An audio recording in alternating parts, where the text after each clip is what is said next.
I think what's probably one of the bigger stories of the week, He's back. Cam Newton, bro.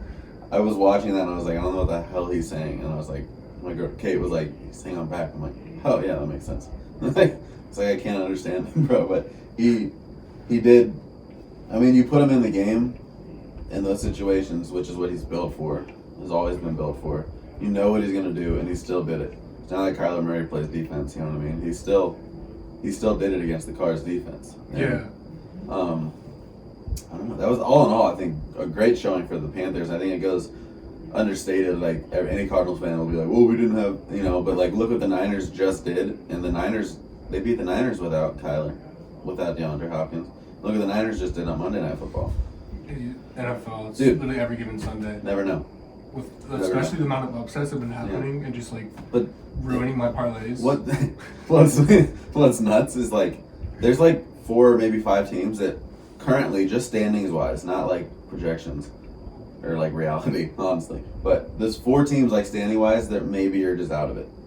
Everybody else is like in the hunt for wild card. You know what I mean? Like you got what? The Dolphins, the Jets, the Jags, and who else? The Texans. You said the Lions? And the Lions. Okay, you got like 5 teams that are probably out for sure, right? Yeah, I'm trying to find the standings right now on my computer. Yeah, I believe.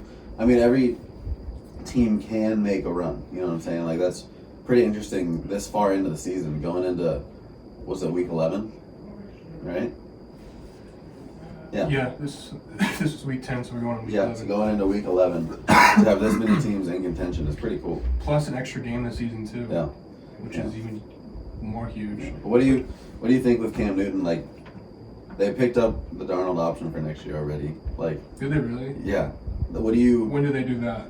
I don't remember, but it couldn't have been recently. No, the way he's been playing. Probably not. But what do you do this offseason? What do you do when Sam Darnold comes off the IR?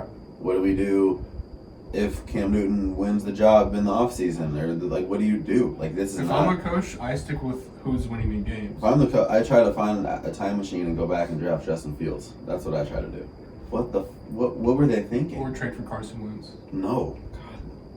No, I mean, like you've been balling even though it's not pretty. I mean, I was honestly one of those guys that was like, give Darnold a chance. But why can't you give him a chance and still draft a guy like that's not gonna if you have Darnold, if the Bears traded for Darnold and then drafted Justin Fields, by now Fields would be in, right? But you can go into that year saying Darnold gets this year and Fields gets to watch.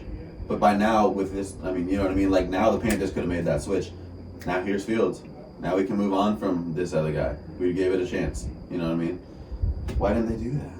Honestly, I think the Panthers, healthy, they're a win-now team if you have the right quarterback. They have such a good roster on paper and such a really good young defense. One of the best running backs in the league. A nice wide receiver one in DJ Moore. Yeah. Like if he actually had a legit QB thrown to him, he'd just put down numbers. Though. He has. Yeah. But I think their reasoning is because they still think they probably have a real chance of getting Deshaun. That's why. Probably.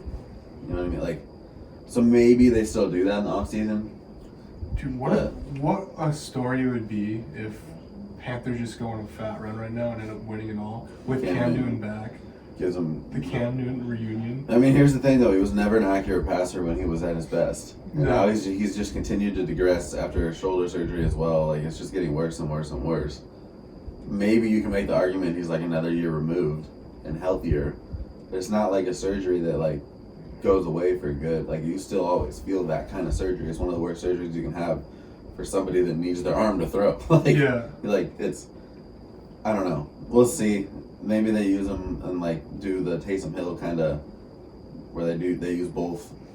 I don't know. That's just a sticky situation. Like Cam's like the Swiss Army knife. Yeah, I just don't like. What if Cam outplays them? What do you do in the offseason? Like, that's tough. Yeah. Yeah, like you set that fan base up for just. It's kind of like the Vikings. It's like the Vikings. What do they do after this year? Why didn't the Vikings get Justin Fields? They tried. Actually, I mean, they were thinking about it. They even having a high enough pick? They were above the Bears. The Bears, that's who they had. The Bears, in their minds, had to trade above to get, and they wanted them. But why didn't the Vikings go in to get their guy? Like, they should have done what the Bears did. You know? Yeah. Like, so you got the Vikings. Are you gonna run this back again with Zimmer at the coach and Cousins at quarterback? Like, you know what you're capped at. You know your ceiling is maybe a wild card playoff game. Honestly, the QB's coming out of this year's draft class too. Exactly. So why didn't they take? Impress me at all. They could have drafted. They could have traded and got Mac Jones. They could have traded and got Fields. Like what? What is? I just don't understand some of these teams' thought process. I mean, even if they all think that they can trade Deshaun, only one of y'all can get him. You know. I don't know. It's gonna be a weird, interesting offseason. You know? Dude.